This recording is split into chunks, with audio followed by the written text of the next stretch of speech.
This is the budget workshop number 1 for the fiscal year 2021-2022 for the budget presentation. Pat, you want to give us a start? Sure.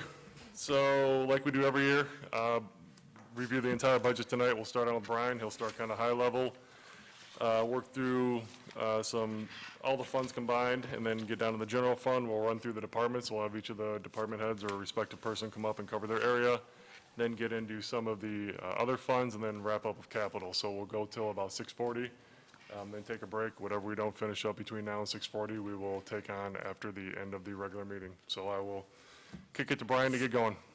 All right, thank you, Pat. Pat pretty much covered the agenda. We'll talk a little bit about planning and reporting. We'll go through, hit the highlights on sections 1, 5, 6, and 7. The village's financial planning and reporting process starts with 2 long-term plans, the financial forecast and the multi-year capital plan. That leads into what we're doing here tonight, the annual budget. Those lead into quarterly status reports, and then ultimately the comprehensive annual financial report or audit at the end of the year. Timeline-wise, we reviewed the 2 long-term plans, January 25th.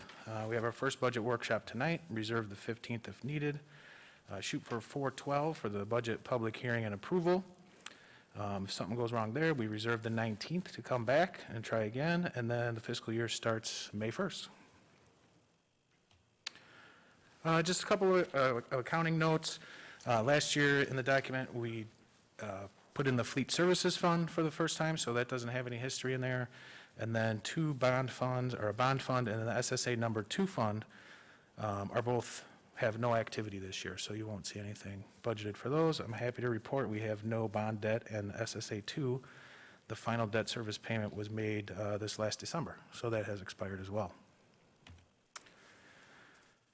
Budget factors, obviously the biggest impact to the budget this year is the COVID-19 impact, not only the impact that it had on the big 3, Great Wolf Lodge, Gurney Mills, and Six Flags, but the revenue that is generated from that. We initiated the fiscal contingency plan for the first time. That obviously had a big impact on personnel. We have, for the first time included in the budget document, we split out personnel from budgeted versus unbudgeted, so we see that difference. And then obviously, as part of the fiscal contingency plan, we had delayed some capital. So we took a number of steps to respond to the COVID impact as it relates through that plan. Also, a few different what we're calling relief valves are included in the budget. So this is meant to provide some relief to the general fund or the capital fund, which has revenues primarily impacted by the COVID crisis. So motor fuel tax, restricted to use on transportation systems. We're able to utilize that this year. Also got some additional dollars through a couple different programs from the state that we were able to utilize right away. Using police restricted revenue funds, which we typically do not do, provide some relief to the capital fund. And then the Fleet Services Fund.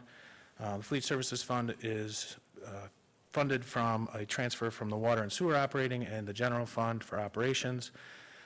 We delayed some vehicle purchases out of there, which left a surplus, and we were able to utilize some of that to reduce the general fund contribution this year, providing relief to the general fund.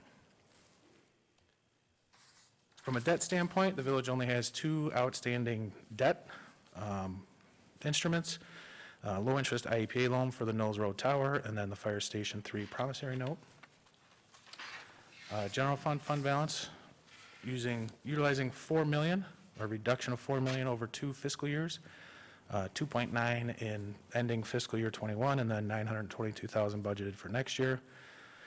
That puts us at the end of next year with a fund balance projected of $22.8 million, or about 55%. So still a very strong position for a general fund balance. And also included in the budget was the rebate agreements. We have Six Flags, Gurney Mills, and Great Wolf. We have rebate agreements with all those 3. Those are included in the budget. Budget in brief here. This is kind of the elevator speech. Total village budget, $73 million. $41 million of that is the general fund. The impact from the COVID pandemic is $4 million over 2 years, reduction in savings. We expect the Big Four revenues to recapture 75% of the loss this coming year, and then the remainder 25% the year after. Fund balance, $23 million or 55.3%, as we said.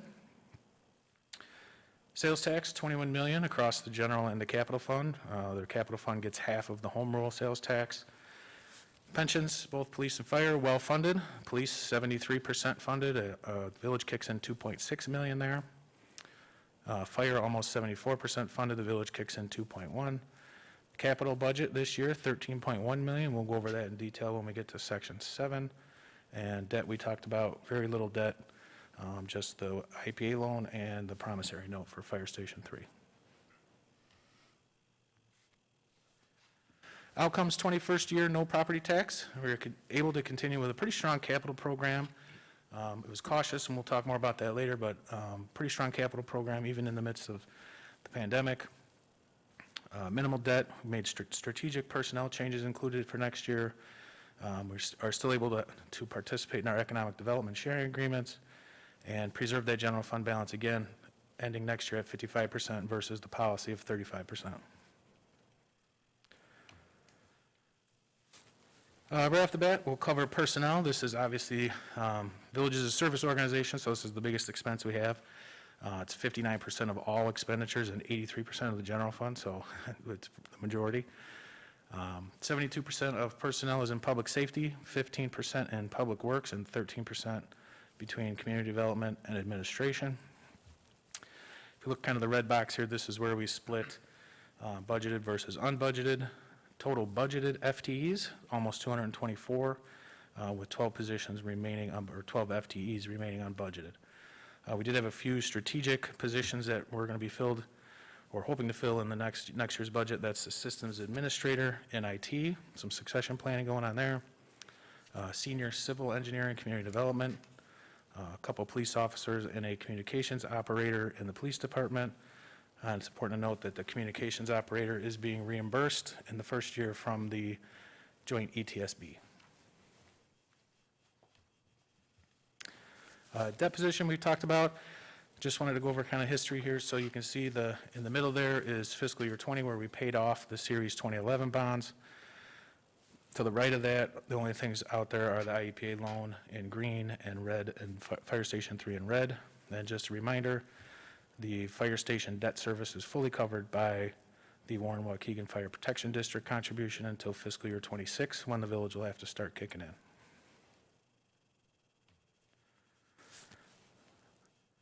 Getting a little more into the numbers here. This chart shows a surplus or deficit for fiscal year 21 and 22, as well as ending fund balance. We'll start looking at where we think we're going to finish this year. Just hit a couple highlights. General fund, as we said, using $2.9 million, projected to finish around $23.8 million, or about 57.5% this year. The capital improvement fund, adding $440,000, ending at about $3.5 million. $1 million of that is the first installment or the first year of the Warren-Waukegan Fire Protection District contribution that will sit in that fund and reserved for debt service. $1.4 million of that was projected to be used this year. However, with COVID, we put some projects on delay, so we actually turned a $1.4 million budget deficit or planned use of reserves into a $400,000 or $440,000 surplus because we delayed those programs or delayed that capital. Obviously, anything that's not spent in this fund will sit there, and we can use it for a capital, a larger capital program once we're out of the woods here with the pandemic. Water and sewer, operating fund here, pretty much flat, but we did budget a $500,000 use of fund balance. Again, part conservative budgeting, part getting into the response to the COVID pandemic, ending at $4.3 million, or about 61% of operating expenditure. So still a strong fund balance there. Fleet services. Fleet services is going to end the year with a positive fund balance of $469,000. That is largely due to deferring vehicle purchases, and that's the surplus I talked about, and we'll hit it again in a minute. That will provide a little relief to the general fund. And then just note on the joint ETSB. We'll add about $340,000 to the fund balance, finishing the year with 1.9, just over 1.9 in fund balance. That is intentional, as we build up for major capital that will happen in fiscal year '22, so. Moving to fiscal year '22, general fund, as we noted, uses about $922,000 in fund balance to balance the budget, ending the year at $22.8 million or 55%. The capital fund, adding 1.2, ending at $4.7 million. Again, $2 million of that is Warren Waukegan, and we're still carrying that $1.4 million from the sale of the cell tower that we had deferred projects and stuff on. So, again, we can always amend the budget. That money's not going anywhere. It'll stay in the capital fund unless there's board action to move it. But it can bolster a large capital program post-pandemic once we know we're out of the woods from that aspect. Water and sewer fund, drawdown of $888,000 here. Again, this is the final year of our planned drawdown to fund capital, still finishing the year at $3.4 million, or just under 50% of operating expenditures. So again, healthy fund balance for a water and sewer fund. Fleet services fund here. This is where we're drawing down $208,000 of the vehicle purchases that we had deferred in the prior year to provide a little relief to the general fund. So the fleet services fund will still end next year at about $260,000 in fund balance. And then, as I noted earlier, the joint ETSB using about $1.1 million for computer-aided dispatch, STARCOM, and a couple other things. We knew this was coming on the horizon. The board had planned for it, staff had planned for it, so we were prepared. We included the worst-case scenario in the budget here, so it likely will end up better than that. But still, $800,000 reserve at the end of the day, end of next year. This chart shows us revenues by category across all funds here. Total revenue is $78.8 million. That's down 2.5%, or about 3.1%.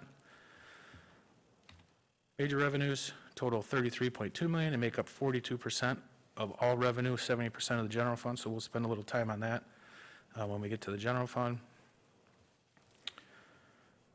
Charges for service total $16.4 million, account for about 21% of all revenues. This is primarily water and sewer charges and the Warren Waukegan Fire Protection District fee.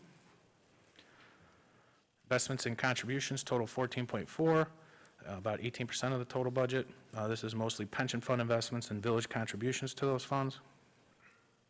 And then finally, other sources totals $5.1 million and includes Fire Station 3 loan proceeds and the use of reserves we had talked about, as well as interfund transfers on the revenue side. One last one, sorry. Intergovernmental, this includes the jet ski reimbursement, the 911 surcharge, and motor fuel tax, just to point those out. The other categories, we'll get into what makes up that difference when we hit individual funds and departments. This chart shows expenditures by category across all funds. Total $72.6 million. Again, that's down $3.6 million or 4.8% overall. Salary and benefits total $43 million. That's 60% of all, 59% of all expenditures. Obviously, the largest expense the village has. Capital totals 11.2. This is categorized as the capital side. There's also money in contractual services for resurfacing to get to that $13.1 million. Right there, contractual services $8 million. 11% of the total budget, that includes the resurfacing and the JAWA fee, purchase water. And other financing uses, $4 million, about 6% of the total budget, and this is the interfund transfers and recapture agreements or rebate agreements in here as well. Again, we'll see more detail when we get into individual funds and individual departments on all this, so it's just keeping it high level at this point. Getting into general funds, section 6 of the budget document. This shows us just general fund revenues and expenditures by category. Just note the budget surplus deficit is 0, budgeted for the use of $922,000 in reserves. Total revenues $41.3 million. That's down $2 million or 4.6%. Majority of that is major revenues we'll talk about in a minute. On the expenditure side, $41.3 million, that's a drop of $974,000, or about 2.3%. And again, we'll talk more about changes in these categories as we go through the individual departments. This chart shows us general fund balance history here. All the way to the left is fiscal year 2009. On the far right is where we project to finish fiscal year 22, so about 20 years or so or 12 years or so of history here. It's important to note that the fund balance here, where we project to finish last year, is about where we were at 10 years ago. So we talked about losing 10 years of the fund balance that we had built up due to the pandemic. Again, we're still in a strong position. It's also important to note that since 2015, we have transferred over $6 million to either capital or paid off the Series 2011 bonds. So if it wasn't for that, we would be looking at a general fund balance looks more like that. So, but I think it's important to note that we did put that money to use. Conservative budgeting, we were still obviously able to build up some fund balance there between 16, 17, and 18, going into 19 and 20. So conservative budgeting and then putting those excess funds to use gets us to our being debt-free from a general obligation standpoint at least. This chart shows general fund revenues by type. Again, specifically general fund here, totaling $41.3 million. That's down $2 million or 4.6%. Includes $922,000 of budgeted use of reserves. Major revenues, as I said, are the majority. They account for 70% of all general fund revenues. A total $29 million, down $2.1 million, or about 6.7%. We'll get into those in detail on the next slide. Charges for service, second largest category here, makes up about 17.4% at $7.2 million budgeted for next year.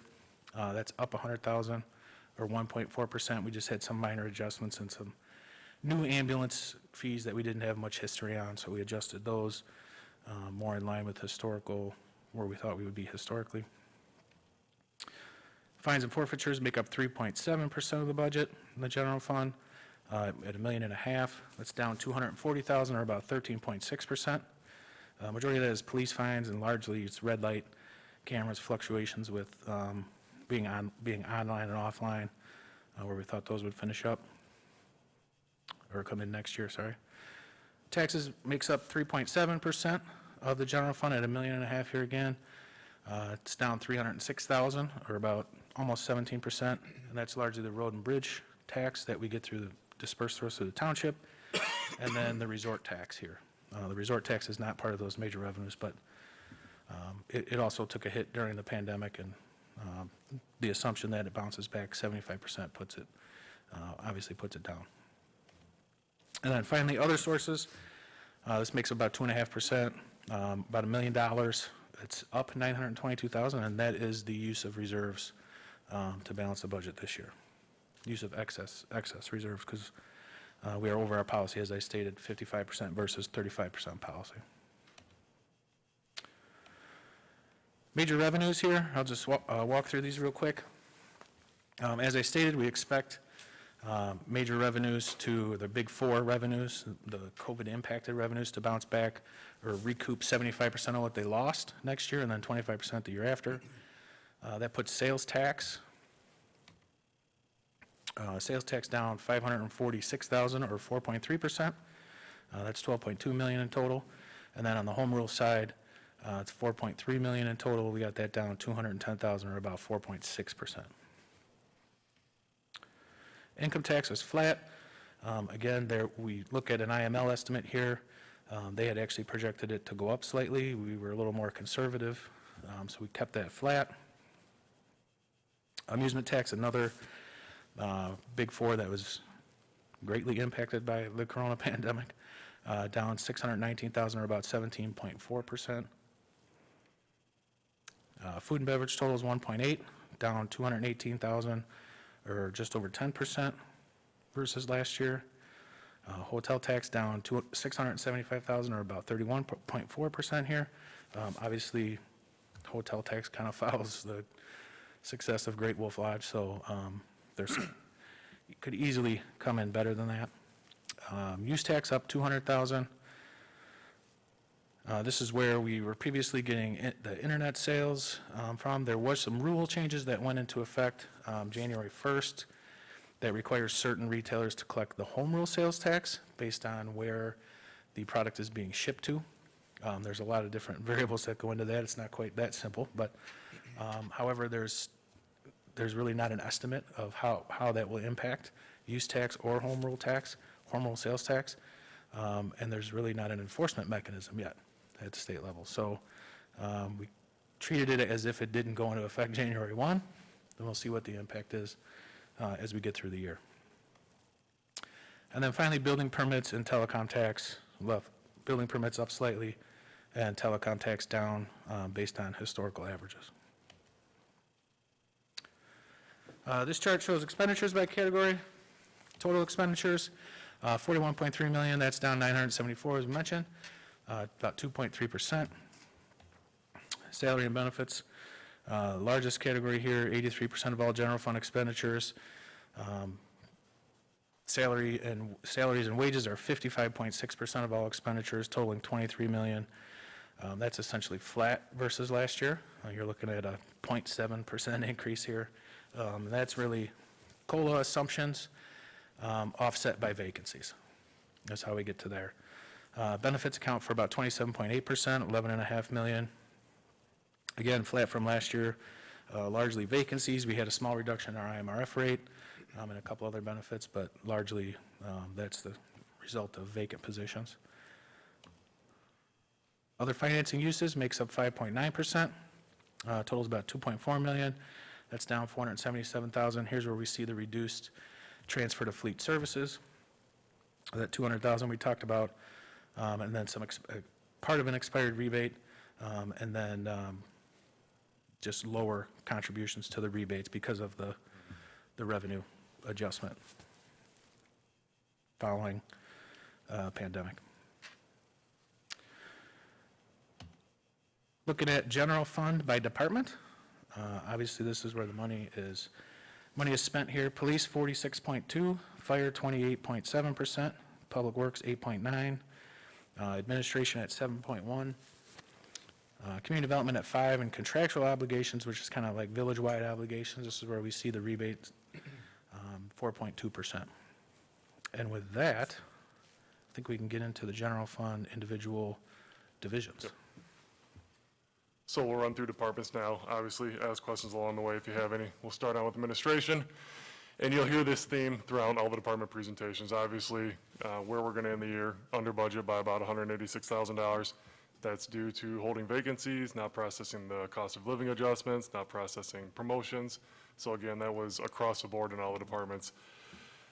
Looking at next year, as far as the budget, there you go. About $112,000 down, or 5.8% compared to this year. 6 of the 7 categories are down. You'll see that other contracted services is up slightly, just $2,000. That relates to bank fees and interest rates and returns. When interest rates go down, we have less investment returns to offset bank fees, so we see a little bit more on that side. The professional and technical services and administration, that's down the most, $56,000. That is due to eliminating outside financial assistance in the finance division. So those duties were brought back in-house during COVID and when it started, and will continue on into next year. Looking at what we got done and what's on the radar for next year, obviously Brian talked about COVID-19. We've been doing the reports in front of the village board every other meeting. So navigating that, making sure that we keep our employees safe while they continue to provide services to the community was a key focus this past year across all departments. Ethylene oxide, continue to monitor that issue. We remain in regular contact with state officials of the health department, the IEPA, to stay on top of that. As new information has come up or been released, we've pushed that onto the public. So Jack just had our 41st update to the community last week, and we'll continue with that going into the next fiscal year. Jack worked to revamp the leaf collection program, was a big hit this year, so that helps. We'll continue that into next year. Ellen worked with Alpha Media as far as marketing, so working with the radio stations down at the mills to push out that message, especially important during COVID, to try to drum up business for all of our businesses in town that were impacted by the pandemic. So she did a great job this year, kind of changing that message. Again, to let them know the other ways that they can still support Gurnee businesses and obtain those services. The golf course capital projects, so this year, the village just paid for the roof. Some of the other projects they were able to complete in-house, so we didn't have to deal with that, which was nice. As far as next year goes, the course had a great year this past year, the combination of weather and then COVID pushing people to a socially distanced outdoor sport. So they have plenty of money on hand to take care of any issues that pop up. So they're in a pretty good spot out there right now. Brian touched on the economic development participation. The most recent one was the Anthony GMC, being able to keep them in town. Also had a couple where we waived building permit fees at AZ Polymers. That was before the village board within the last couple meetings. So again, Ellen stays focused on that to keep those businesses in town. And then the creation of the Environmental Sustainability Committee. So Vice Mayor Hood worked on creating that committee. Jack's the staff liaison. They started to have regular meetings, are coming up with some good ideas and making some progress. So we'll continue on with that. Looking at next year, again, the financial recovery and COVID, seeing how that aligns with our assumptions as far as major revenues bouncing back 75% and then 25% the following year. So we'll continue on with the COVID reports in front of the village board and pushing those out to the staff and public so everyone knows where we're at. Continuing with the ETO efforts, there's been some new legislation introduced by Representative Mason within the past 2 weeks. We believe Senator Bush is also going to be introducing some legislation. So once that's posted online, we will get that information out to the public. When it's available to submit witness slips, get that out to the public as well so they can file witness slips if they so choose.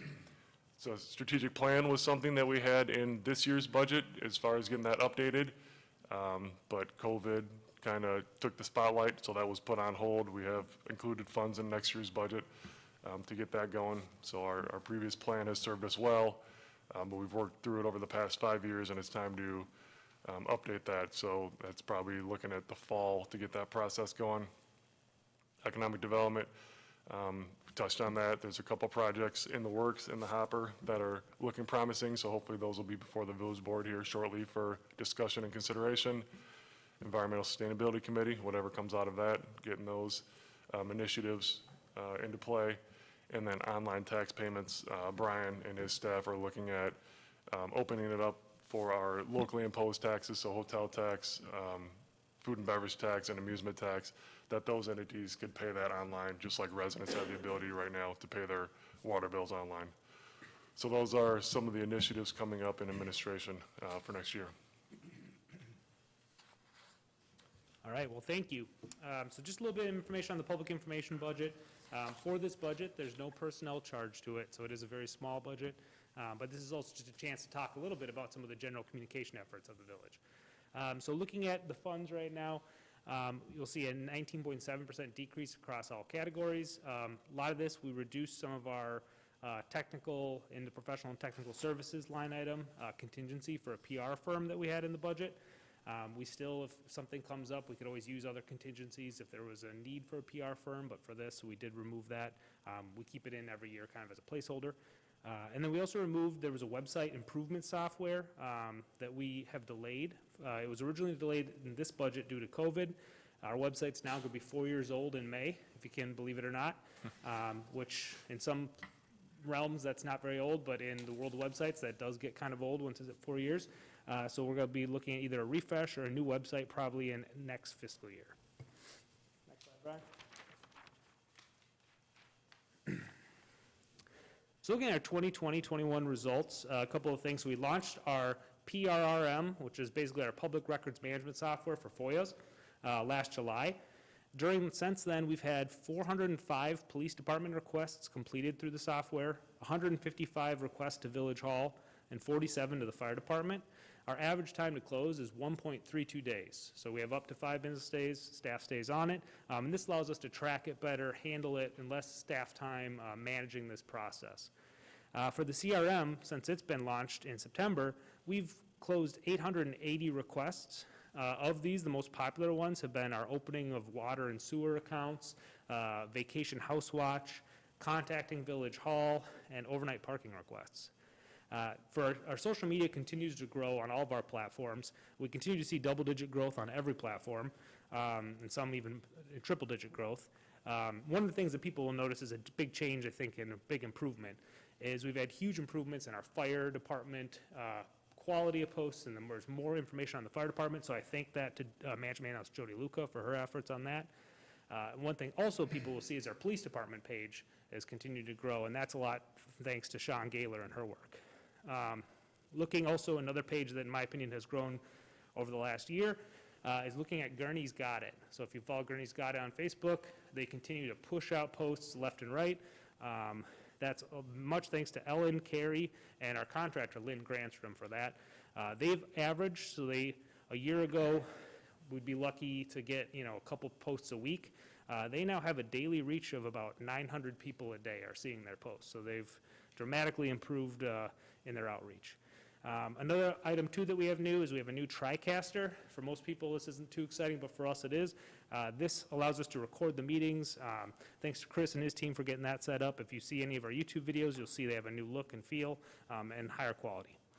And then another thing that we've been doing too, an initiative we had done in previous years, we have our Gurney Communicators meetings. This is a monthly meeting, pretty simple concept, but we get all the communicators across the village together once a month, talk about some issues, things we're seeing, ideas on how we can work together. And Vice Mayor Tom Hood sits on that committee as well, but just a chance to kind of work together, make sure that we're all on the same page. And then another thing that we've done too, and this is largely thanks again to police and fire, and specifically a lot of our fire employees and our police employees who've used some of their personal equipment for recording videos. If you've seen some of the videos this year, we're increasing output, higher quality videos, and more of them is something that we've been working on. Looking at next year for the InformaCast, so this is something, if it sounds familiar, it's because it was in the budget this year. It was one we put on hold due to COVID, and it's a very similar software to Blackboard. The advantage over it versus Blackboard is it's for internal users. So what it does is it ties into every building and basically creates notification everywhere. So you can tie it into screens in the lobby, overhead paging systems, every employee device, your computer, anything that you want, and it can blast out a message, whether it's an emergency, a seek shelter, active shooter, or even if it's just that that the food's ready in the break room, you can use it however you wish. So it creates some better notification. So that's one thing, it's for a 3-year contract for that. So we did bring that back and asking for that again next year. And then also looking at our initiative to purchase additional video equipment. So as I mentioned before, we're really trying to ramp up the videos. They're really successful, but we've relied on, like some police officers, their own personal drones, some of their personal equipment to help us film this and their time.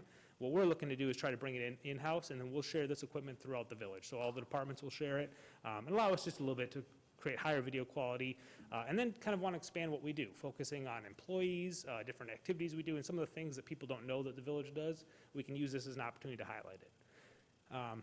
Looking to also for keeping posted. So this year, we're moving keeping posted from 5 editions a year to 4. It's a quiet move, but it saves us a pretty good amount of money, and doing it on a seasonal basis. So it used to be a March keeping posted, now it's spring keeping posted. And this also aligns with our content. It allows us to have better content and not constantly be sending out similar messages. And then one of the things too is looking for a goal for next year is, this is something that's been on Brian's radar for years, is publishing a PAFR, sorry, which is the Popular Annual Financial Review. So it's similar to a CAFR. The board who's read the CAFR and gone through it, it's a difficult document to digest. The PAFR is usually about 8 to 12 pages, highly graphical, and what it does, it kind of helps residents understand finances. So we have a draft actually pretty much ready, but we're going to launch it with after our FY21 audit. We'll launch the PAFR at that time with it, so we'll publish it probably in the fall of next year. So that's all I have. Thanks, Jeff. Questions? Chris, you're up, right? Thank you for the opportunity to speak with you this evening. As it was for everybody else, the current fiscal year was remarkably challenging. We were a big budget impact here in terms of our division. We were planning to fill the systems administrator position. The pandemic took that off the table last year. We had a long-standing contractual employee who relocated last year and reduced the hours there.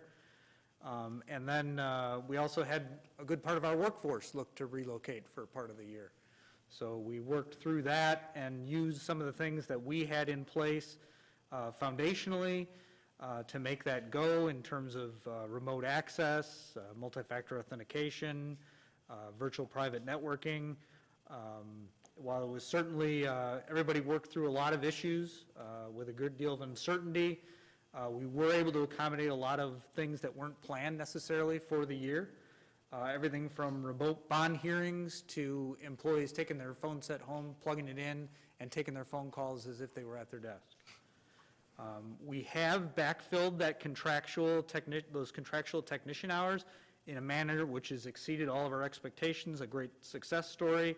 But there was a good deal of overhead and time consuming getting those people fully up to speed on our processes and procedures and whatnot. And hopefully we'll have a similar positive story to tell as we move into 21-22 with the systems administrator position. We do have a backlog of things to clear based on not filling that for this year, as we've had to cover the day-to-day and week-to-week operational requirements. It was mentioned by Brian during the lead-in that we're a lot closer to 1 year than 2 years as far as succession planning goes, so the clock is running on that. We're looking to cultivate the interests of all of our team members to expand their skill sets, found some good online ways to help with training and whatnot, and that's included going forward in the budget. And I think we need to kind of realign some of our technology objectives to incorporate more of cloud solutions, achieving compliance on different things that we're required to do, and keep up with the change in workforce expectations. The things that we've been doing all along are definitely changing. I'm sure that's true for every industry.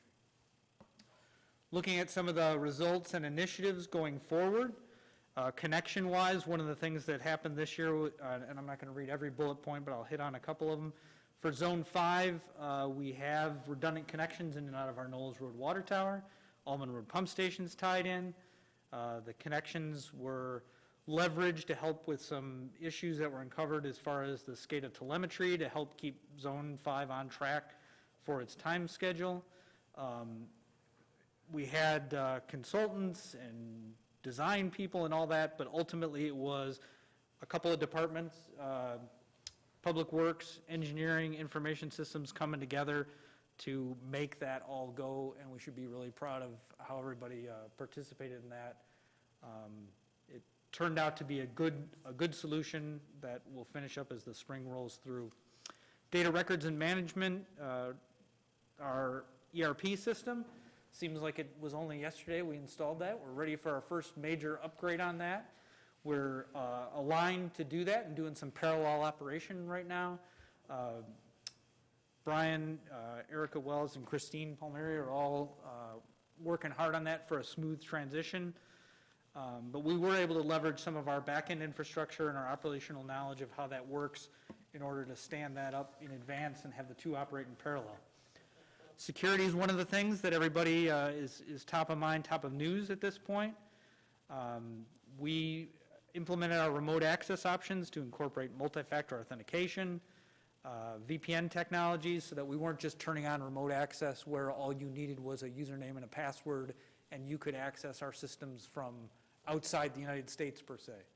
So those were good things that we had in the pipeline that we're able to bring to bear. Patching and operating system upgrades, we had a lot of good movement on that this year. As an example, for our desktop clients, we're getting close to our Windows 8 to Windows 10 transition.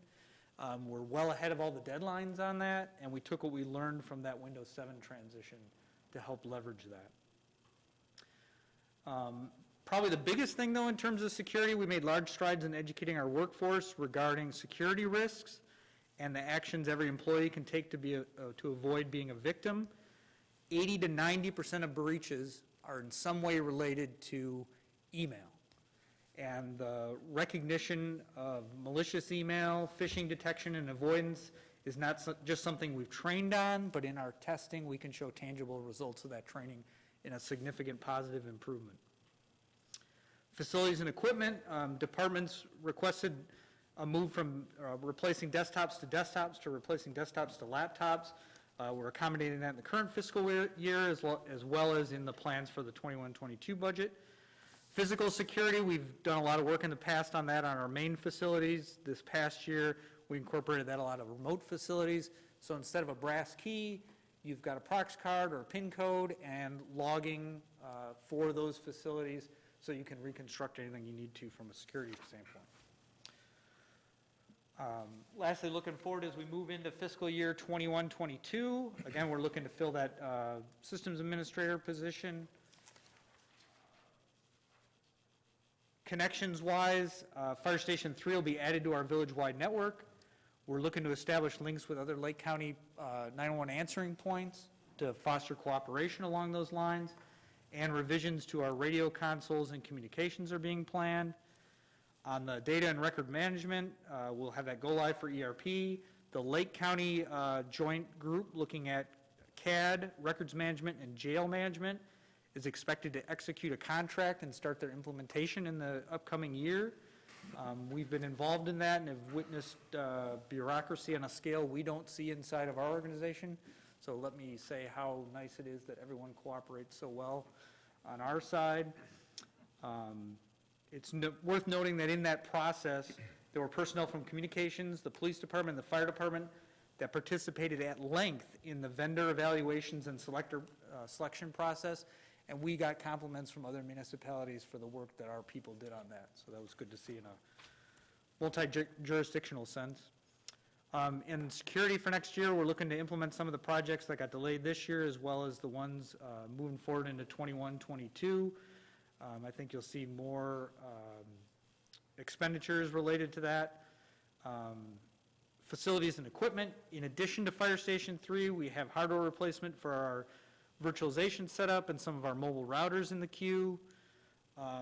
Maybe from a 10,000-foot view, and I think we expressed this a little bit in the multi-year financial plan, I'd like to continue to push forward the idea of technology not just as a cost savings measure, but something that's important operationally and competitively.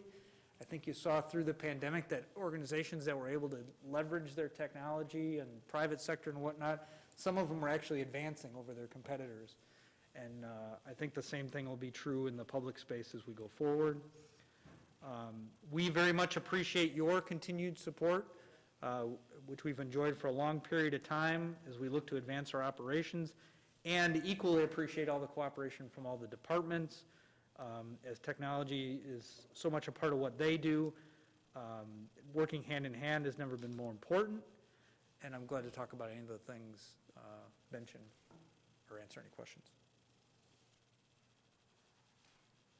Yes, Trustee Russ.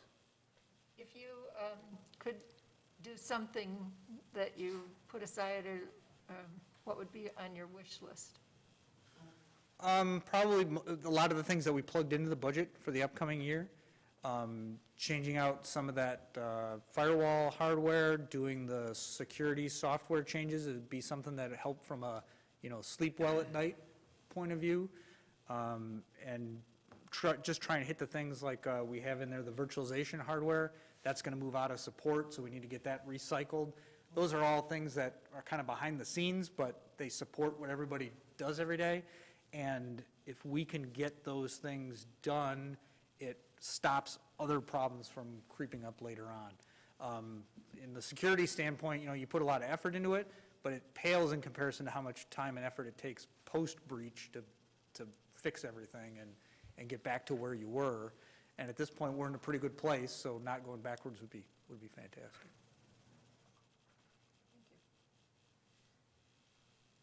Anybody else? No? Thanks, Chris. I appreciate your time. Good evening, David. everyone. I'll be running us through the community development two departments that are in front of you this evening, starting with the planning and building safety. Current fiscal year, we're projecting to end the year at about $170,000 to the good. Primary savings for that department, along with the personnel savings, is we paused our contract with Safe Built to eliminate the contract plan reviewer position. So that one saved us around $135,000. Going forward next year, we're proposing a 6.7% decrease to our previous year's budget. We're planning on absorbing that work in-house amongst our existing inspectors, and myself having a little bit of additional work due to that. So that's the plan moving forward. So a nice savings there. Some of the things that we were able to accomplish this year, thanks to Tracy and Clara for their hard work on the comprehensive land use. That has been a multi-year project that we finally got to the completion on this last October. In addition, we saw over $72.5 million, which current numbers are $73 million. We did another $500,000 worth of work in the last week and a half. So $73 million in private construction so far this fiscal year. This is up 58% over what we did last year over the entire fiscal year. One of the big projects was Abbott, their renovation of the 605 Tri-State building to facilitate the 6 new clean rooms to create the COVID rapid tests. So they are in there producing, working 24/7 and producing 1.3 million tests a day. So it's fantastic utilization of that space. And then, as I indicated, we eliminated that contract plan reviewer position. Last year, March, April, May were pretty subdued months as far as building permits. We definitely made up for them in June and the following months. And like I said, we exceeded the previous fiscal year by, several $1 million and, up both in quantity and value of permits. Things that we are looking forward to in 2021-22. Updating of the building codes to the 2021 International Building Code. We previously were working on the 2018s due to some retirements, pandemic, and we didn't get that done. So now that the codes are published on a 3-year cycle, so the 21s are out and published at this point, so we'll jump and go ahead and work on those instead.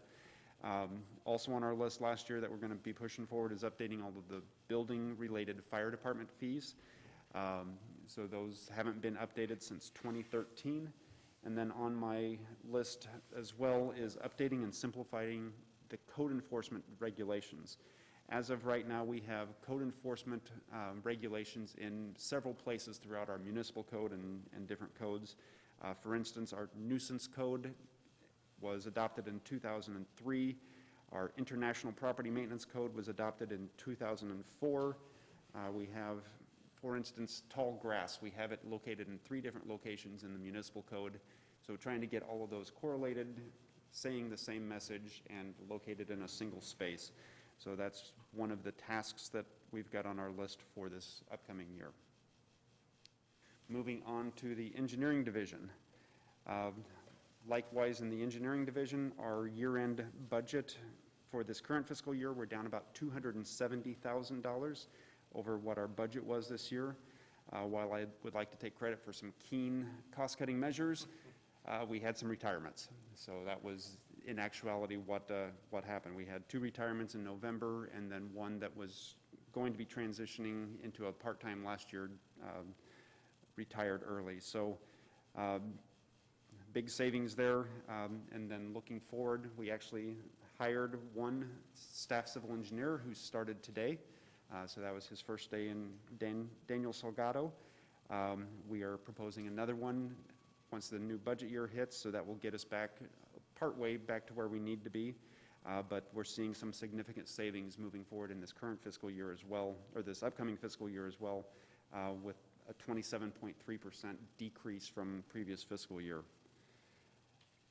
Moving on to engineering projects, like Chris alluded to earlier, the Knowles Road Water Tower and Pressure Zone 5 startup. Kudos to Nick and the rest of the team for getting that fine-tuned and put together and completed. So that was a big undertaking, and things don't always go as planned, and Nick and Chris and Heather worked well together to figure out the problem and create some good solutions that's going to work for us moving forward. We also worked on the Ferndale Road reconstruction, our annual street resurfacing program last year, thanks to Dave DePino, who's recently retired, on completing those projects. Our Old Grand Phase 1 water main replacement, Neil Highland was instrumental in getting that one done. And then recently, we've awarded a contract for repairs of 3 of the village's bridges. There's some minor repair work that needs to be done on each of those structures. Looking forward to next year's project, Phase 2 of the Old Grand water main replacement. We're going to have to work that one around Gurney days, if and when that happens this year. So we've got that in mind because that's going to be, in the same general area as what Viking Park is and the parade route and things like that. So we'll work around that if and when those dates get determined. In addition, Waveland Avenue water main and culvert replacement. This has been on our list for working this project for a couple of years, so we've got that one lined up to move forward. Once again, doing an annual street maintenance project that you've approved the resolution for recently, so that's going to be moving forward. The Manchester and Milwaukee intersection improvements. We've been pushing our consultant to, and IDOT to give us a final determination on the warrant analysis for the traffic signals. We're supposed to be getting a result back from our latest submittal this week. This is the 3rd formal submittal that we've made to IDOT, trying to get them to allow us to install the signals. Once we get the warrant analysis, we'll finalize the design, get in for a permit, and then be able to do that roadway and signal construction all at once. So our goal is still to have that completed this summer, and hopefully open in time for the fire station grand opening. And unfortunately, or fortunately or unfortunately, the fire station's running ahead of schedule. So that never happens, but when I've got a road to build, of course, it's running ahead of schedule.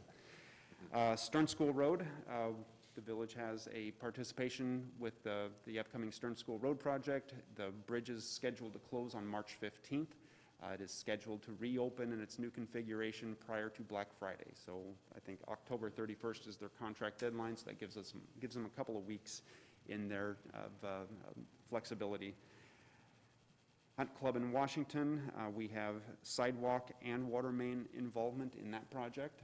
That one's scheduled to start up towards the end of this fiscal year. Cemetery Road Monopole, this is a IT project that's going to allow for some local communications as well as have space on it for potentially one cell tower or cell carrier to have facilities on it. And then finally, our SCADA system upgrades that are continuous upgrades throughout our SCADA system. That is it for me. Be happy to entertain any questions. Trustee O'Brien? If you had to read the tea leaves, what are our chances on the 3rd time to get the warrant analysis for that light? The traffic volumes that are there right now don't quite justify it. We have to lean on the potential development of the south property with Consumers Credit Union, which purchased that property a couple of years ago. If the state will allow us to count those anticipated numbers, we're golden. It depends on what their level of comfort is with that project going forward. So we've made a solid case that they are planning on moving forward. They've given us indication that they are still planning on moving forward. That's the tipping point. Thank you. Nothing further? Thank you, Dave. Thank you. Brian, you're up. Good evening, thank you. As far as the police department goes, as mentioned previously, we expect to come in $919,000 under budget, or 6.7%. This is generally due to salaries, wages, and employee benefits. As you'll see up there on the chart, though, we are coming in under budget in all of the other categories. Moving into the next fiscal year, We plan to, or we're budgeted for 72,000 above the current, or the previous budget, which is 0.4%.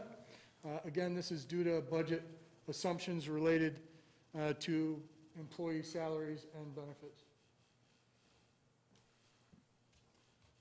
As far as employee count goes, our budgeted positions are decreasing by 4.5 full-time employees. This includes 2 police officers, 1 full-time and 1 part-time community service officer, and 1 part-time records assistant position that were all budgeted for in the current budget year, but were unfilled due to COVID. 2020 and 21 results, personnel restructuring. Again, we had some plans to do a little bit more with the visitor-oriented policing team. We also had expected to promote a 7th sergeant position and hire a part-time records clerk to assist with some of the new mandates that have been passed along, unfunded by the state of Illinois. Those positions were placed on hold. We did complete our 5-year improvement plan for the facility to continue with ongoing maintenance and improvements that are needed for the building. Community programs, again, COVID interfered significantly with some of this, but we were able to move forward with a couple of community programs. Our senior community group, which is similar to Neighborhood Watch, but takes place inside the senior living facilities. We did some of that in person initially, virtually, and I hope everybody was able to see the more recent Valentine's Day event we did with them. We also do what didn't get implemented because of COVID, but we did plan and have in place is our bike safety group, which is big and small helmets for all. We hope to roll that out this spring and summer. And we were able to move forward with our crime prevention newsletter that is social media driven and goes out in the spring and the fall. Drug recognition expert, or DRE, we were able to fill 1 position. That is a program that is run by the state of Illinois. Those positions, those officers are selected through a selection process through the entire state. We were fortunate enough to have an officer that was selected at the beginning of the program a year and a half ago. He completed his training last year.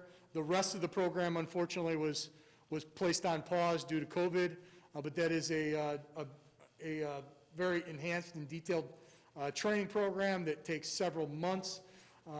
The officers do need to go away for that training. They need to spend time in hospitals and other substance abuse clinics for their trials. So we do hope to move forward with that as soon as the state starts that program back up. The red light camera program, we did sign a 5-year agreement. We were able to upgrade our system to their newest cameras and newest detection programs, and we're able to sign that 5-year agreement with savings, and so that was a success. Related to the red light camera program, it should be noted there are currently 4 bills in front of the state of Illinois, 3 in the House and 1 in the Senate.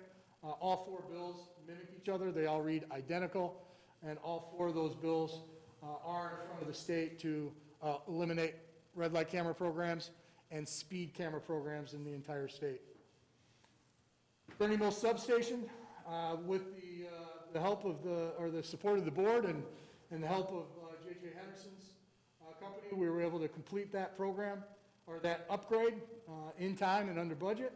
And so that is a new, nicely needed upgrade out there. If you haven't had the opportunity to see it, I know some of the pictures have been posted, but stop by and we'd be glad to give you a tour.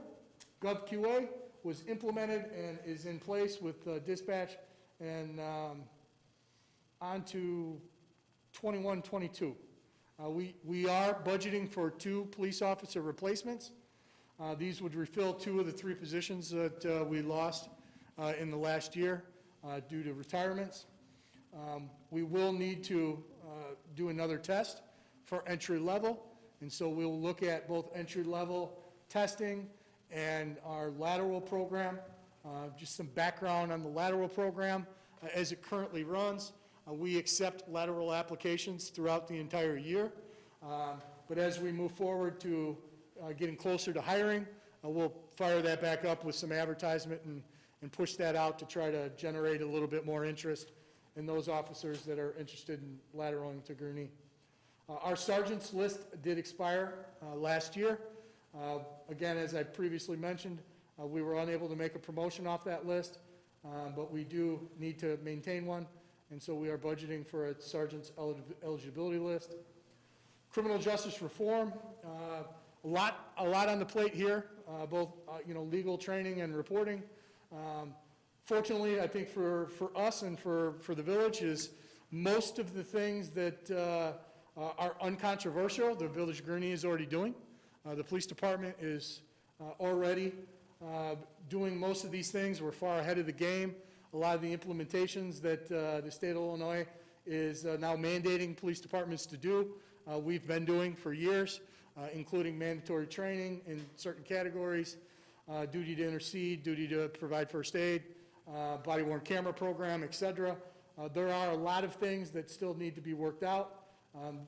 And so there's going to be quite a bit of time spent on trying to fully understand the intent of that and how to roll that out, and support the officers and the community while we do so.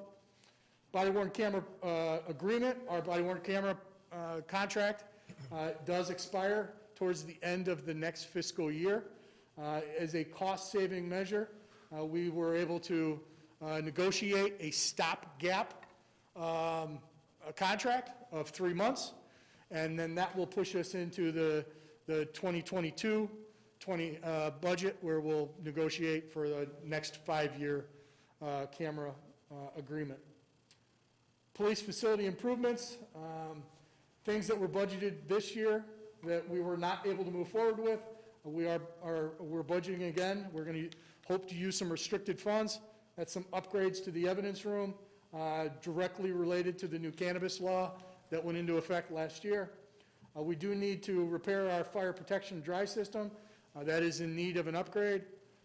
And the Veterans Memorial out in front of the building, well, it sits in front of the police station. It is obviously a village memorial that is community-wide, and it is in need of some repairs.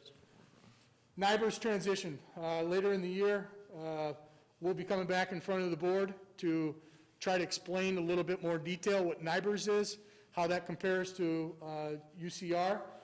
But very briefly, the 1,000-foot overview, we currently report to the state of Illinois and to the federal government under the UCR, the Uniform Crime Reporting System. The interesting piece here is that is a pretty small window of crimes that are reported. The federal government started NIBRS about 35 years ago. The state of Illinois is the last state in the country to agree to join that system. But the main difference is right now we report on 7 categories.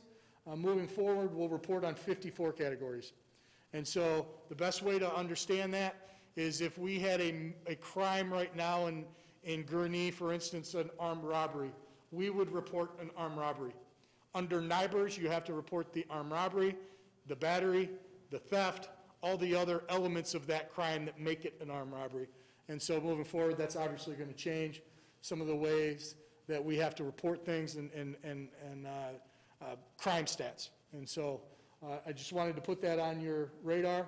We'll do some more presentations later in the year, but that is a mandatory program that we must move forward to. Police communications. Again, like most of the other divisions, we're going to finish $375,000 under budget, 12.8%. Again, most of those categories up there, with the exception of salaries and wages, are coming in under budget. Moving forward to the next year, there is a slight increase of $41,000, or 1.4% to that budget, and we will be asking or have budgeted to hire 1 additional communications operator. We had previously, we were budgeted for 2 in the current budget, but we're unable to do so due to COVID. And so we will be asking to move forward with 1 of those positions. And as Director Gosnell previously mentioned, that is a reimbursable, 1-year reimbursable position through our JETSB. Results for 2021. Again, we were able to sign a 5-year contract extension with the City of Zion for dispatch services for both police and fire. ICOP's collective bargaining with the Communications Division, we completed those negotiations last year, and they signed a contract, and so that's a 4-year contract moving forward. We had budgeted shift leader training, and this is really leadership-based type training.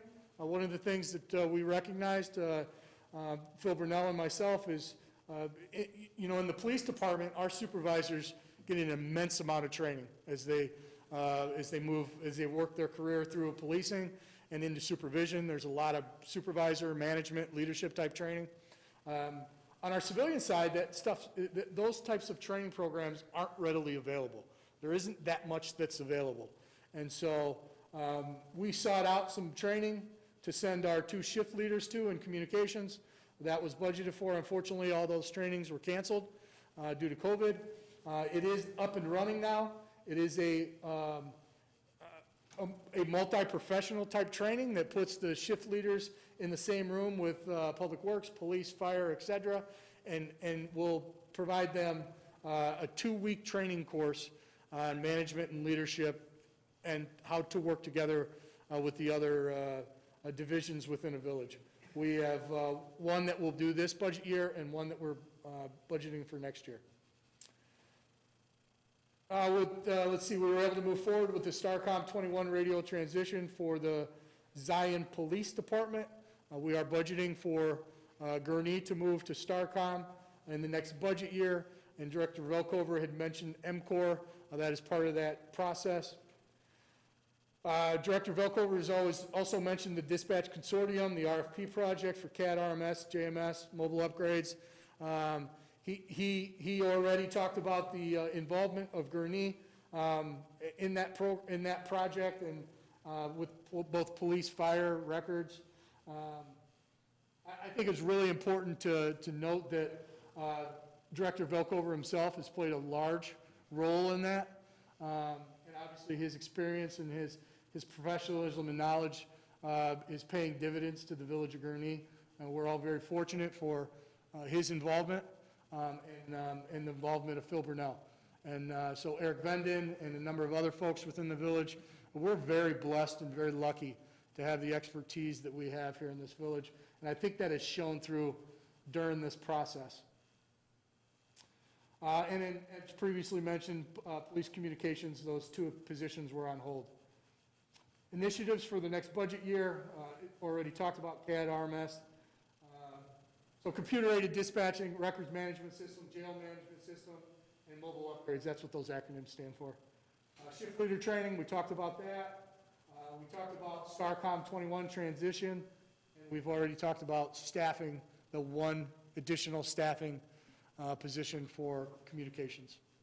With that, it wraps up police and communications. I'm available to answer any questions that you may have. Thank you. Trustee Balmas. Just 2 little things. Sure. Where's the special station located again? I know, I can't think of it. So it's next to the general offices out at Gurney Mills.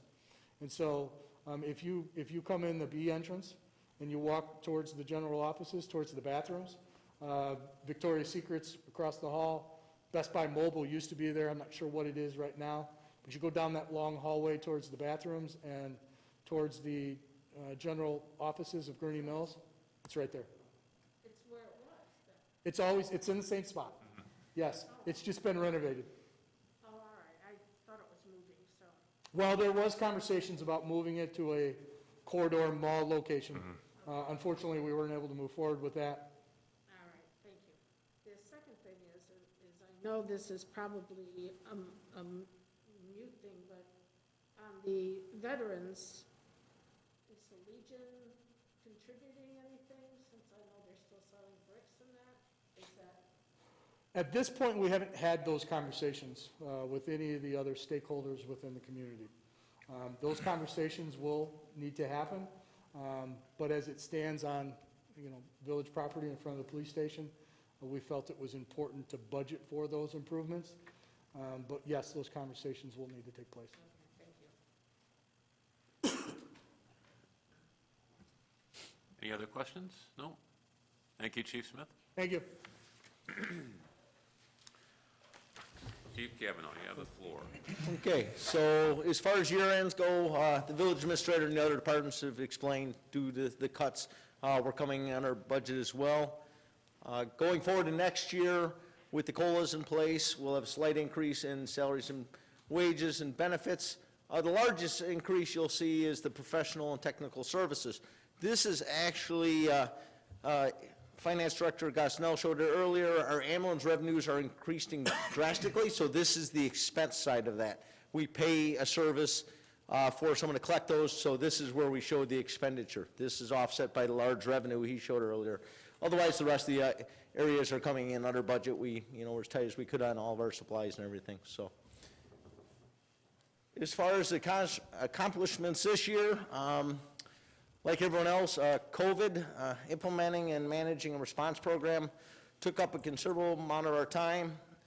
We gave some updates to the board. We're still proud to announce at this point, with all the transports of positive COVID people, we've never had a transmission of one of our employees on a call. A lot of that had to do with preparation, preparing. We had all the PPE in place prior.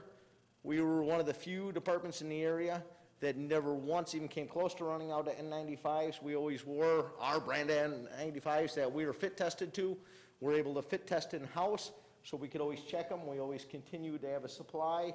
We've actually replenished and restocked, and that was years of planning and having that in place.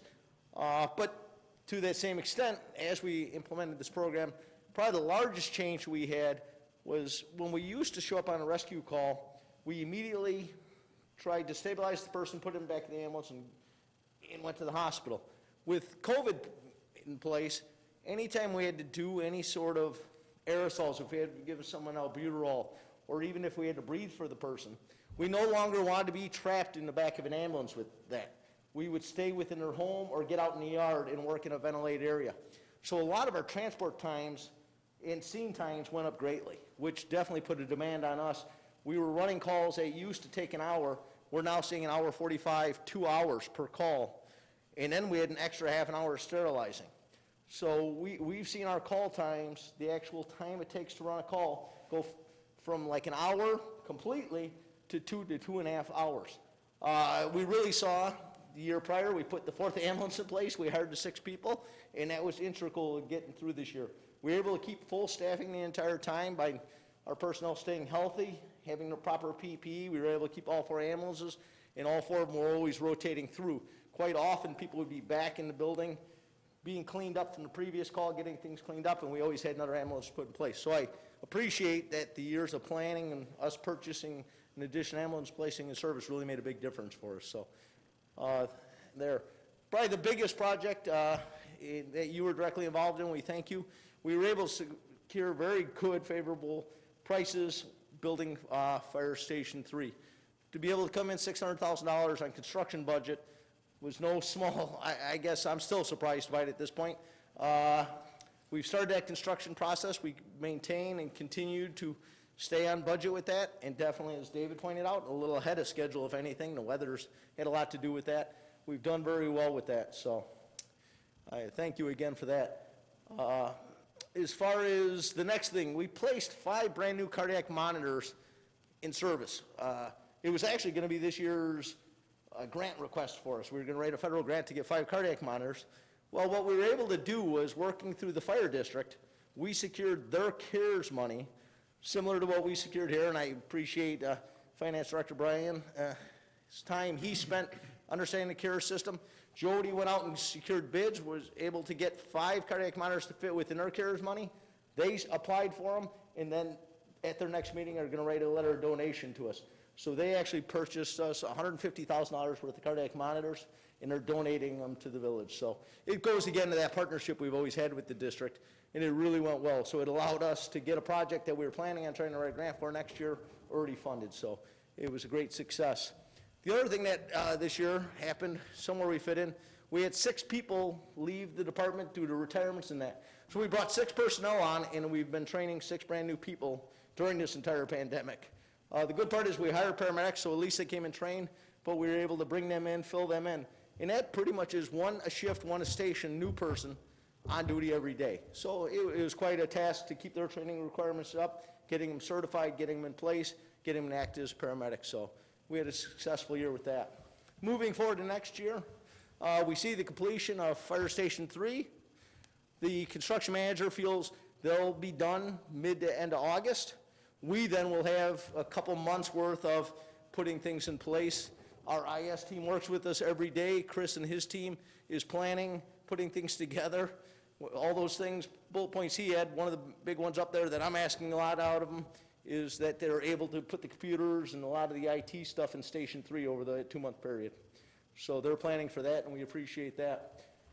The next thing we're doing is we continue to apply for grants in the fire department. Right now, we have, between Jody and I, we have 5 or 6 grants out. We're always doing that. Probably the biggest one we think we have the best chances. We wrote for 4 additional cardiac monitors for the engines. Try to get those transitioned. We have a total of 9. This could get all 9 of them up. Those are about 10 years old, so we're hoping to do that this year. We also have in the budget and the capital program to replace one of the ALS ambulances. This is the first one that's gone 10 years. We've definitely felt that this one's gone 10 years. We used to replace on 8 at 10. It made it as the reserve, but it's definitely time. Come August, September, when it rolls out, it may just roll out. So, but it's gotten there and the program's worked. The last thing we have next year, statutory-wise, we have to do promotional testing for captain and lieutenants. This is something we have to do every 2 years. We do it. It's part of our succession planning. It's a real good program. How we do it, we bring a private firm in. They run it as well as with the Civil Service Board, different interviews and that, so it's a good process. So that's what we're hoping to accomplish next year. Any questions? Trustee O'Brien. I just want to say bravo on the collaboration of figuring out that Waukegan Warren Fire Protection District could apply for the CARES grants and get us these pieces of equipment. That is fantastic. Yeah, it was a great team effort. Yeah. I think we all kind of saw it and figured it out, and then we went together, and we had people who worked in finance, and we had people securing bids at the same time, working with their board directly, making phone calls to explain to them, and their people were great to work with. Wow, how smart. Oh, that's fantastic. No, I appreciate it. Thank you. Trustee Thorstensen. I want to thank you and Jody for providing the year-over-year call stats. I know it's something I've asked you about in the past, and it just seems to really give visibility and clarity and the emphasis by category to know what was the prior year. So I appreciate that. Yes, thank you. Nothing further, I don't think so. Thank you, Chief Kavanaugh. All right, I will take us through Public Works now. Thanks for the opportunity to speak to you guys today. Overall, we are projecting to be down 5%-ish in the Public Works Streets Division. We are holding the one vacancy of the retirement of a maintenance worker 2 from last year, as well as the vacancy of half of my former salary in my previous role. So that helps keep some of that down. We do have an increase, as I'm sure you probably noticed, under the 46 series for supplies. I believe that the majority of that comes from twofold. One, our contract mowing services went up slightly with our next contract year renewal, as well as the budget for electrical services from ComEd is more than we originally budgeted last year. Some of the results for last year, we did obviously have several snow events last year, 16 events, 2,500 tons of salt, 33,000 gallons of liquid. More has been used this year, also more events.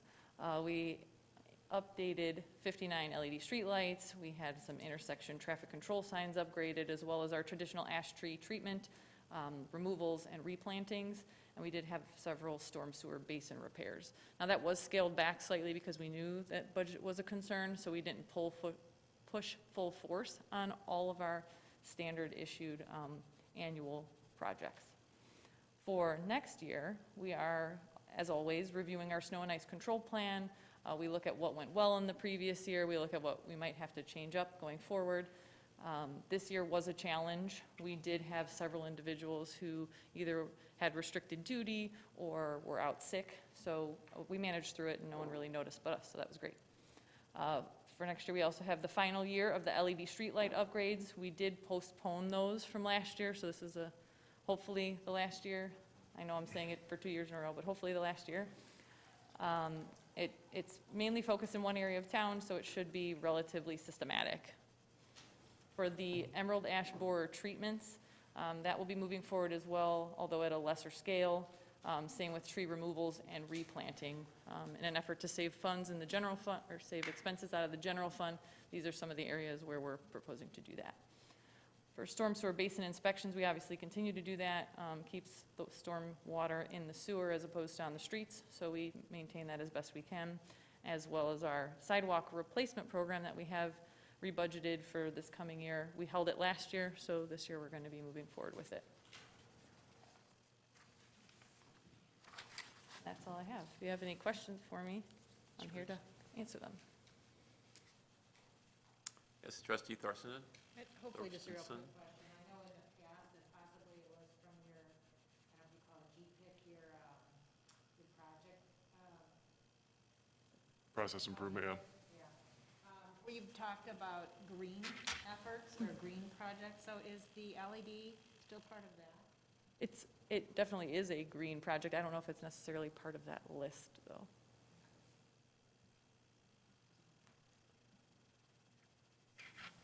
Trustee Bones? Where are we now with salt reserves, or are we good for the rest of the year, you think? Yes, we are good for the rest of the year. We met the minimum purchasing requirement through the salt bid, so we bought all 2,800 tons that we were programming we had.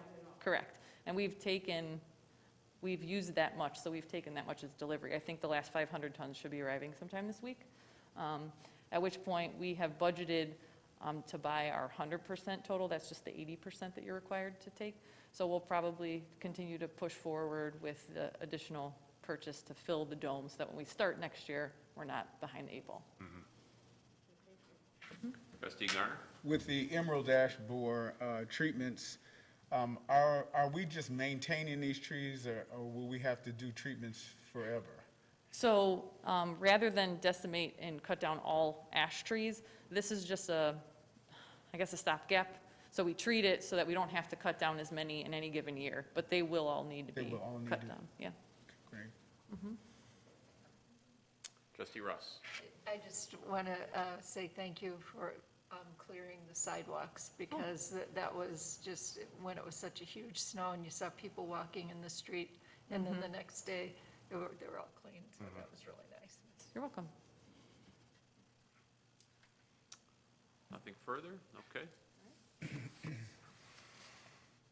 So water sewer operating fund, this past year, we had 3 obsolete fire hydrants replaced. We inspected 51 distribution main lines. We had fire hydrant repairs because we inspect and look at them every year. We had backup generator that we implemented at Northwestern Water Tower, and we also completed the Cemetery Road Reservoir Rehab. If you remember, that was a bit of a difficult project, but we got through that, and it looks much better inside now. And thanks to IS and Finance, we were able to roll out the beacon meter reading update. For next year's initiatives, we look forward to continuing our hydrant replacement program. As we have 2,500 of them, you got to replace them a little bit every year to stay on top of that. Our water distribution mainline valve inspection program will be on year 3, so we'll continue with that. We'll have our control panel upgrades to a few lift stations listed here, as well as some backup generator powers at Heather Ridge Tower and the Westgate lift station. We're also really excited to hopefully be moving forward with the Orion changeout program. That will address the devices that are outside the buildings that transmit the meter data. So those are nearing end of service life, so we got to change those out. And our Cemetery Road Monopole, as I believe David mentioned earlier, as well as Chris, we'll put the Monopole out there at Cemetery Road to help communications. And last but not least, we have the well house needs some repairs to the roof and some structural repairs to that building. For fleet services, we had replaced 5 police squads. We upfitted the truck 71, I was before you not that long ago.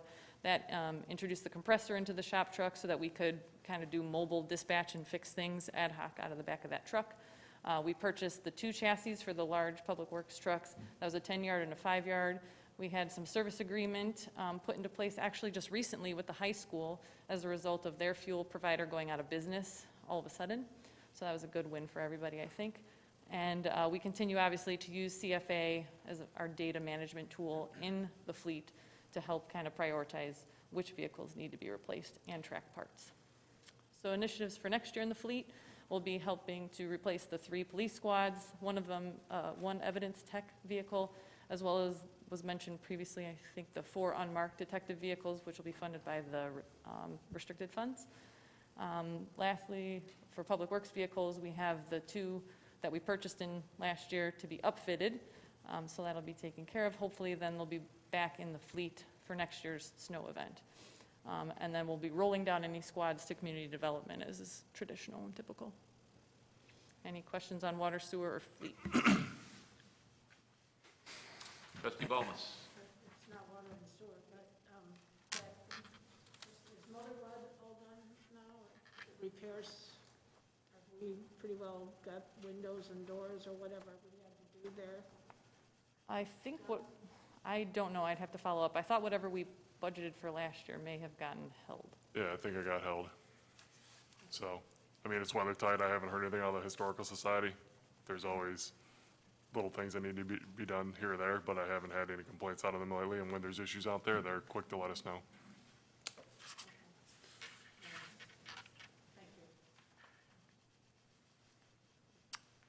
Thank you, Heather, I appreciate it. All right, so moving on to, I'll just hit some financial highlights of water and sewer operating and capital, and then we'll run through the other funds quick, and then either break or start capital.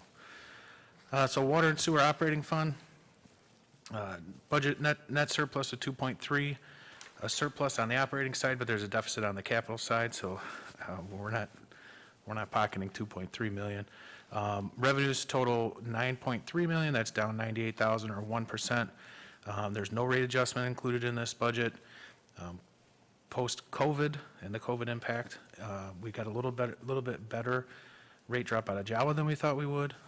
So we took a pause for, as far as rates go.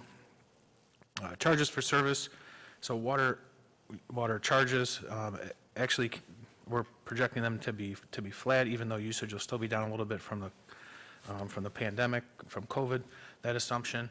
But changes in the assumption for lost water made up for that, so it netted to 0. On the expenditure side, total 7 million here, that's down 1.2 or about 15%. As Heather mentioned, we had 1 maintenance worker. The contractual category is $1 million on its own.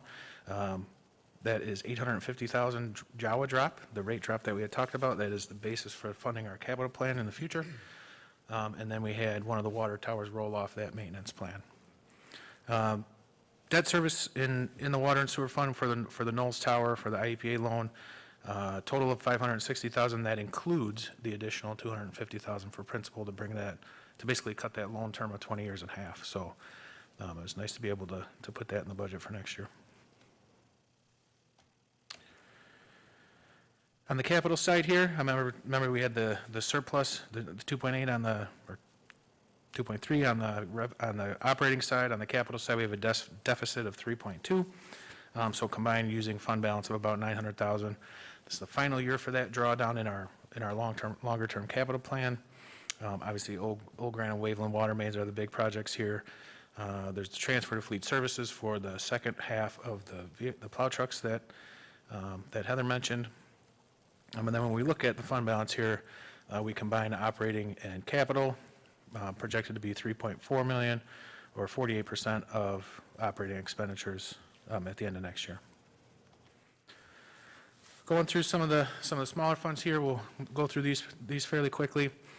The 911 fund, total revenues, this is the pass-through for the joint ETSB, so Gurney incurs expenditures in this fund, goes to the joint ETSB to seek reimbursement. When the joint ETSB reimburses us, it comes back into this fund, so it nets to 0 at the end of the day.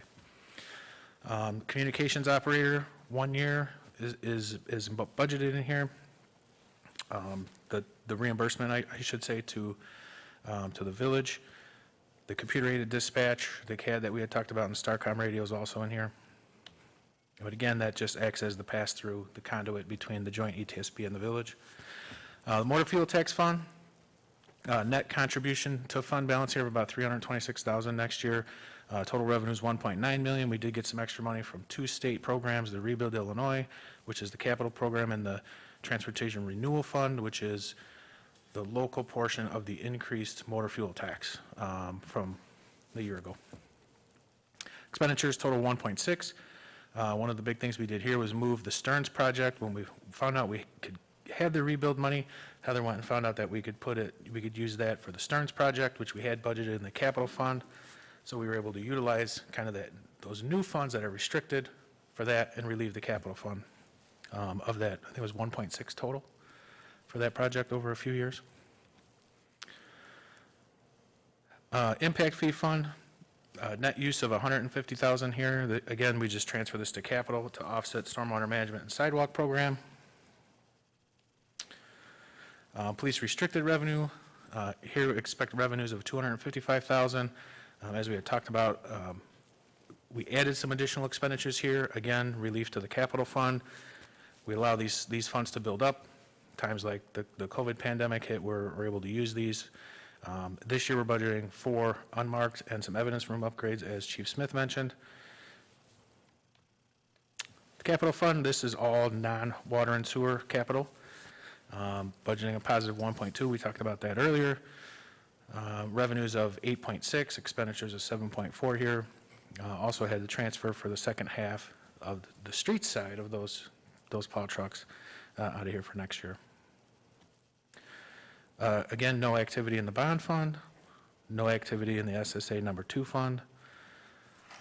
We get to the golf course fund here, just a couple things to note. That $45,100 revenue is the amusement tax that we had started putting in this fund this year, actually. Continuing for next year, we did have budgeted in the fiscal year 21 a transfer for a lot of those major capital items that actually Pat had talked about earlier. They were either able to delay or do something different, so we actually cut that in half for future major capital. And again, any funds in here that we spend for capital will come back before the board for approval. Fleet Services Fund, here you can see the $208,000 negative.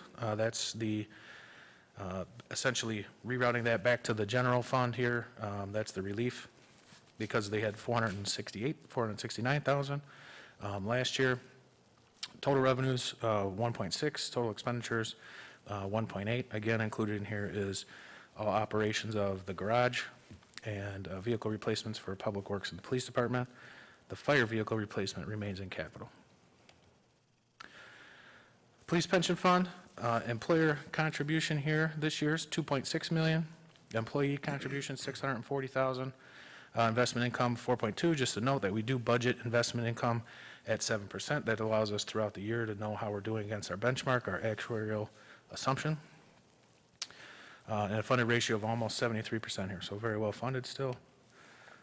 Fire pension side, employer contributions of 2.1, employee contributions of 560,000, investment income of 3 million, and a funded ratio of almost 74%. The joint ETSB, or Northeast Lake County Consolidated ETSB Fund. So this is under the, I guess, control or stewardship of the joint ETSB board. Again, we talked about multiple projects that are flowing through here. Communications operator, 1 year reimbursement to the village, the computer-aided dispatch and Starcom 21 radios, all going through here this year, or next year, I should say, fiscal year 22. And that concludes the funds. Yeah, let's break here. Want to break? So, yeah. So we'll break here. We probably have about another 20 minutes left that we can pick up after at the end of the regular meeting. So we'll break budget hearing 1 and then resume at the end of the regular meeting, give us some time to take a break, stretch our legs, and get some food. So, That sounds good. okay. Back at 7. Yep.